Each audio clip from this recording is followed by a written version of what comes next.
This is what I've been working on today. It's going to be a cropped fitted shirt. That's why these darts are here. This is the front piece and this is the back piece. All I did was take my basic body block and cut it at the waist here, added some seam allowance, and then I darted it to be right under my breast apex and over from my breast apex, because I am a curvier girl, and when I wear t-shirts I look huge. So if it's fitted at my waist, have room for my larger breasts, then it should have a nice fit. And that's the kind of clothes I want to make. Clothes that are fitted, clothes that fit everyone's body well. Now I have to do the scary part, which is putting the pattern on the fabric, cutting it out, sewing it together, and hoping that it works. I'm also impatient, so I don't know if I want to actually use practice fabric or just go ahead and do it on some fabric that is cute. Here's what the first draft looked like using that first pattern that I made. I don't like the fit at all. It is not giving fitted. It's way too boxy. It's short. It's a little uneven. The sleeves are too long. And this is why we always do practice. I'm so glad that I did a practice one first. So now I can take this that I just made and rework it and put it on another paper pattern and do it again. After making my first practice garment out of this pattern, it seems to be off a little bit, like fit-wise on the sides of the waist here. I realized that maybe it doesn't need to, because this dart is 2 centimeters wide, maybe you don't need to add the 1 centimeter and the 1 centimeter. So I took off this 1 centimeter here because when you fold it, it's only, I don't know. Let me know if it makes sense to you. I did the same thing here.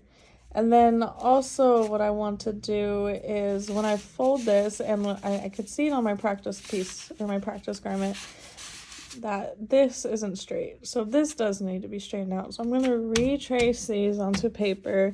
I also fixed the sleeves. Well, I'm about to fix the sleeves. This one I've already cut. But my shoulder length was off.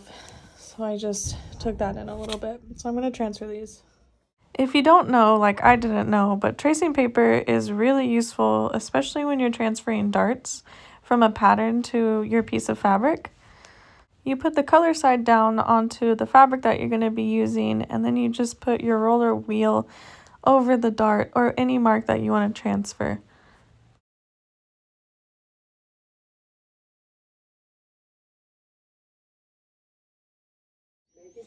See? Lines. Easy. Here are my pattern pieces after I redid my first pattern. I think it looks so much better already. I'm going to show you now how to make a perfect dart so that it doesn't pucker. The key for when you're sewing here is when you're at the end of your dart, just go ahead and sew off of the fabric that you're using. Make sure to leave yourself some long threads at the end because we will be tying these into a knot, just like this.